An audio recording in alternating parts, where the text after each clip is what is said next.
Integrity.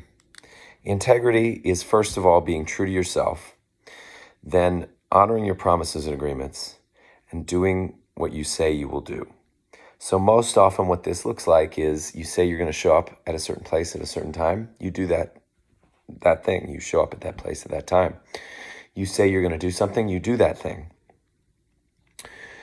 Integrity took me from confusion, chaos, lack of trust in myself, and lack of clarity in my life to having a very firm structure and foundation upon which to build everything in my life. We like to say without integrity, nothing works. And with integrity, everything works better.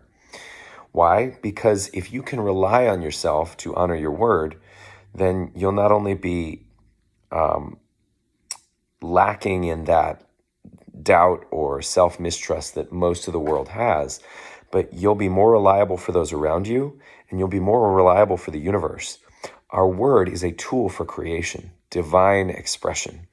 When we honor it by carrying it through in our behavior and actions and build a certain momentum around that commitment, what shows up is the universe starts to honor our word.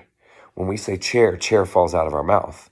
This shall be, the universe works it out simply because the alignment is respected. Now, doesn't mean you're better if you do what you say you're going to do, or worse if you don't. Don't collapse morality and integrity. Don't make yourself wrong or judge yourself for how you show up or don't, moment by moment. Those who do what they say they're going to do are more effective than those who don't because of that relationship, right? So it's about workability. If you're not up to anything big, then integrity doesn't matter.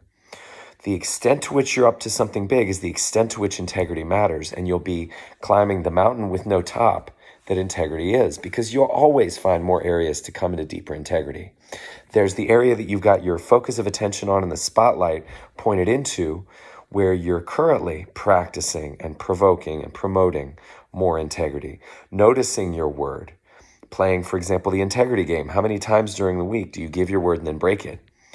In an X area, awareness is half the battle. Witness consciousness brings you the capacity to measure, manage, and change and alter your experience of integrity.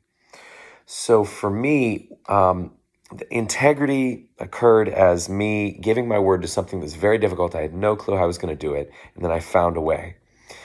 They tell this story in Landmark and other places, I imagine, of two men coming up to a large wall. There's no handholds, there's no ladders. It's very tall, there's no way over that they can see. One has a hat, the other one doesn't. The second one takes the hat off the first, throws it over the wall. The person now without a hat looks and says, wait, why'd you do that? I like that hat. And then the guy who threw the hat says, now we have to find some way over. For me, in 2013, I committed to the Introduction Leaders Program, a world-class leadership training program that involved me traveling all around the country. Didn't know how I was going to do it, gave my word to it, and because of that commitment, I figured out a way. So this is the power of integrity.